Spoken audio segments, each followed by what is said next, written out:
Hello, friends. Thanks for being here. Namo MyoHo Renge Kyo. I hope this video finds you healthy and secure. If not, let's work together to change that. Excuse me. Why does that always happen when I begin recording? Let's see if I can lubricate the old tongue and throat. All right. So, what we have now is reply to Lay Nun MyoHo. Evidently, there were several women in Nichiren's now vast collection of students across Japan with the name MyoHo. This MyoHo is a nun who's identified as being the same MyoHo who received a letter entitled, and you may recall this, the one essential phrase, the Daimoku of the Lotus Sutra, right? So at this point, MyoHo is a little bit elderly. By that I mean from previous communications she's had, her daughters have all married off and gone to different relatives, and her husband, who passed away several years earlier, again I apologize, allergies.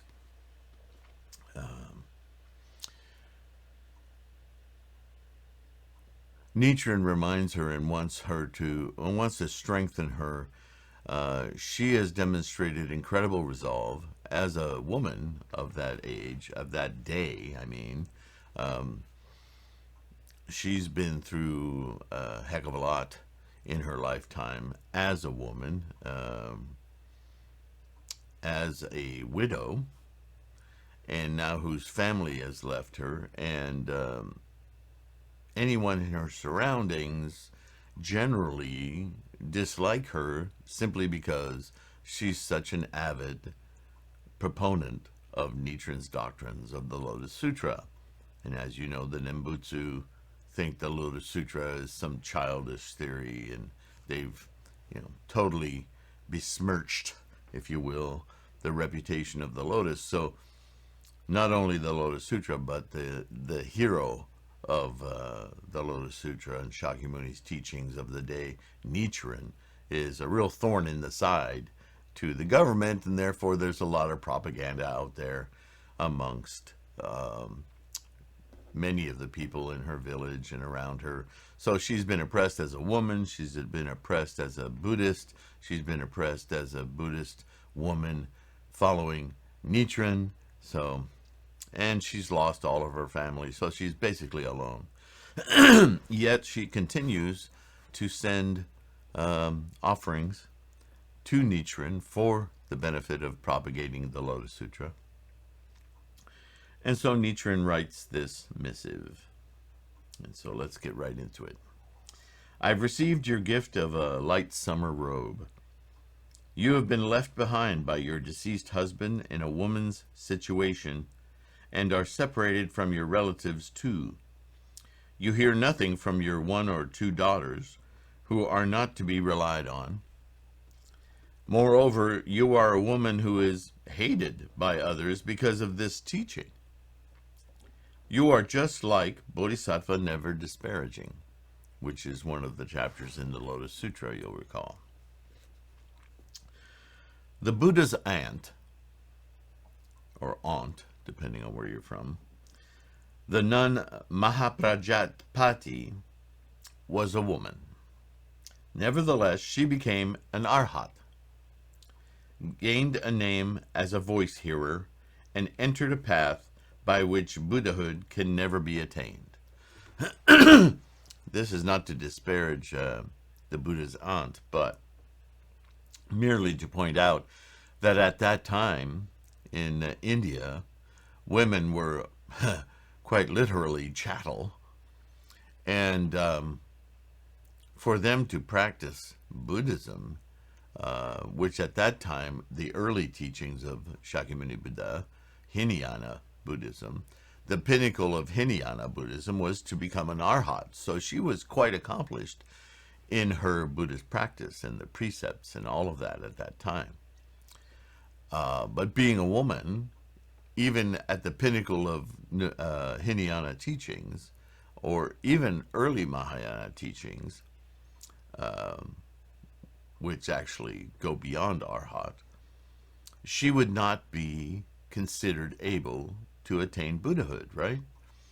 In all the provisional teachings, provisional Mahayana and later Mahayana included, women could not attain Buddhahood. It wasn't until the Lotus Sutra, where Shakyamuni talked about his own enlightenment and the one method to awaken the Buddha mind, that he specifically called out women, the Dragon King's daughter, so on and so forth, and this woman, Mahaprajapati, I don't know why I stumble over that name, would become Buddhas. Changing her appearance as a woman, she abandoned her status as royal consort and began to honor the exhortations of the Buddha. For more than 40 years, she upheld the 500 precepts. At that time, there were a lot of precepts.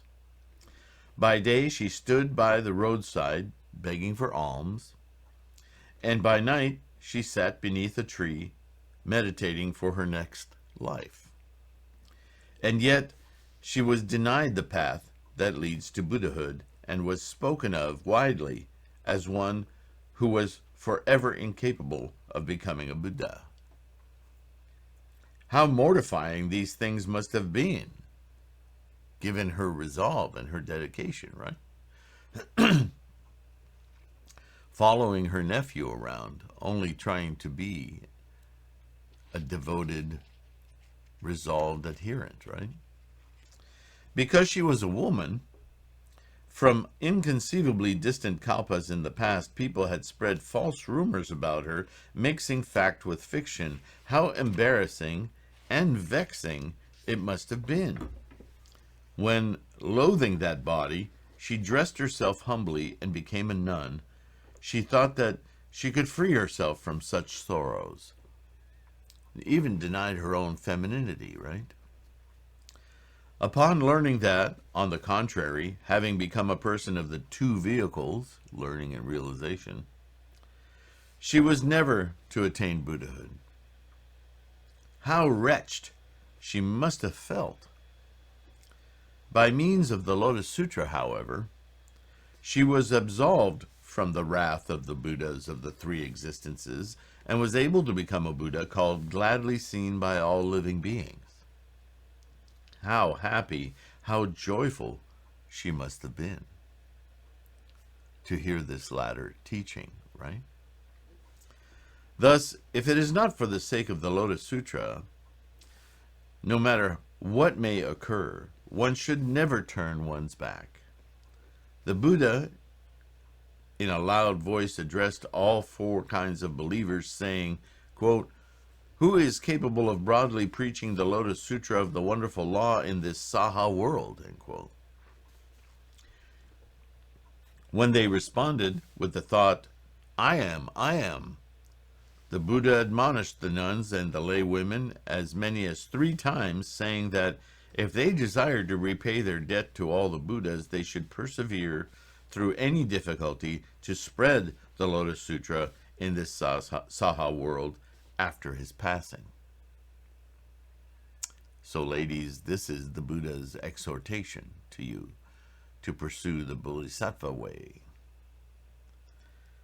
But they're failing to take his advice and saying that they wanted, quote, to go to lands in other regions and broadly propagate this sutra, end quote, shows that these were nuns who totally misunderstood the truth.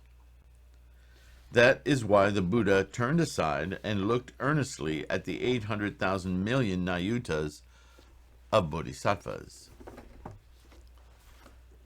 I had therefore thought, though women would tarnish their names and throw away their lives on meaningless paths, they were weak at following the path to Buddhahood. But now you, born a woman in the evil world of the latter age, while being reviled, struck, and persecuted by the barbaric inhabitants of this island country who are unaware of these things, have endured and are propagating the Lotus Sutra. The Buddha at Eagle Peak surely perceives that you surpass the nun Mahaprajapati as greatly as clouds do mud. The name of that nun, the Buddha gladly seen by all living beings, is no unrelated matter. It is now the name of the Lay Nun MyoHo.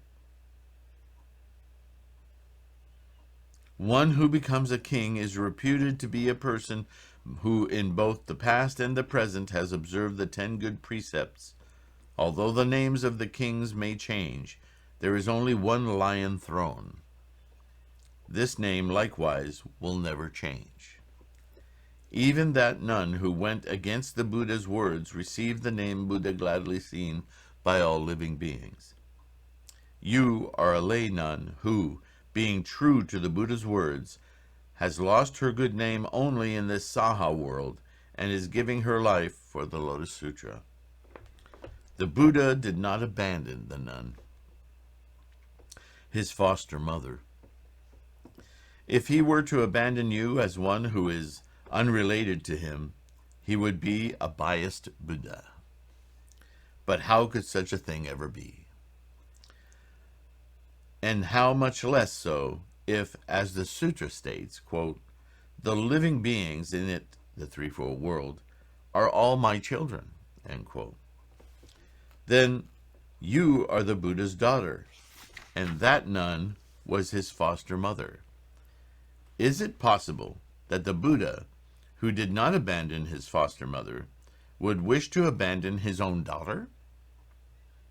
Please understand the truth of this thoroughly. I have gone on too long, so I will stop here, Nichiren. So, it's quite a reassurance. Nichiren is basically equating this woman's resolve in the Lotus Sutra and her bodhisattva activities, practice, as equal to the Buddha's, Shakyamuni Buddha's own foster mother, conferring upon her, MyoHo, the same title of Buddha gladly seen by everyone. How reassuring. How exciting to know that there is no limit to your enlightenment, to your awakening. A lesson for all of us to understand that when we awaken our Buddha, it is absolutely unlimited, unconditional, distinctive. As I've said before, there are no distinctions in the Buddha mind. It is all pure perception, excitement, thrilling awe of the process of life. No judgments, no qualifications, just life is so astounding. Why should a woman experience that any less than a man? The distinction of man, woman is a samsaric contrivance. Please, ladies, you must know this. All of you to this day, and I'm speaking directly to you, girls, whatever your age, inculcated into thousands of years of societal development, religions, politics. Though you ladies have the unimaginable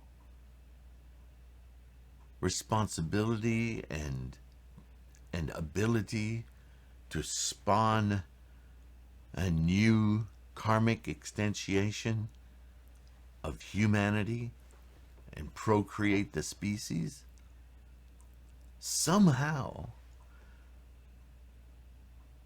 the largely intimidated matriarchy, or patriarchy, sorry, has seen fit to societally suppress your value in order to lift their own. And with physicality, demand a higher position in society. If there's any kind of identification politic to understand samsara in its incredibly inculcated attachments and the fallacies of those attachments, ladies, you need look no further. In Buddhahood, there are no such distinctions, not even of man, woman. We simply are an instantiation of the life process, not male life and female life, life. That's amazing even to just ponder and consider.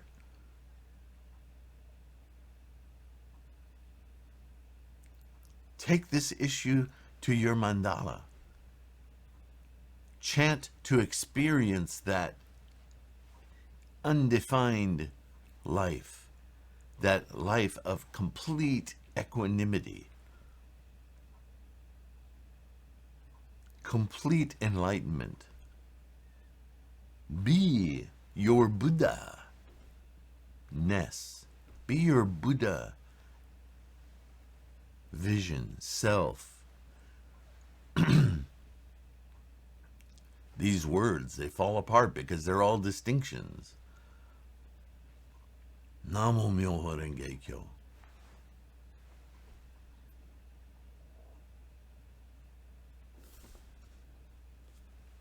I'm so proud of all of you. As simple as it sounds to chase after this awakening, it is so profound, so massive a scope of understanding, and yet such a simple thing. It keeps us studying and practicing, does it not?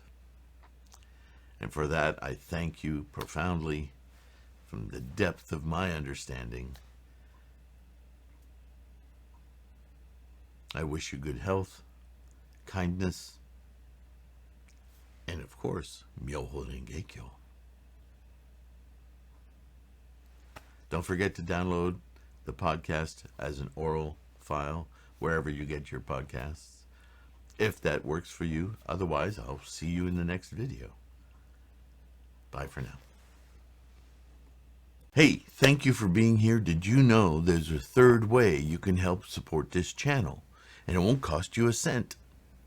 Yep. If you are not able to be a patron on Patreon or use the PayPal me at .com at Sifu Sylvain because you don't have the financial fortune to help support this channel right now, you, as I say, always support this channel by watching, but you can also help us grow so that maybe one day we can get over 10,000 subscribers and YouTube will grace us with monetization. It's not a lot, but if you can make sure you're subscribed and share a video like a simple one, just go into the search criteria and type monk and you'll have a video that'll come up that's been up for years about what is a monk. You know, it's called monk, who, how, where, something like that. That might be a great introduction to somebody who doesn't understand what a monk is to begin with. It's a tool. Use this channel as a tool to help you with your bodhisattva practice, and share a video to somebody who you think, oh, I know somebody who'll benefit from watching this. And in that way, you can help us grow. And that's a really good way to help your practice along as well. So just wanted to drop that in on you in case that's something that you might find useful. Take care of yourself again, and I'll see you soon. Bye.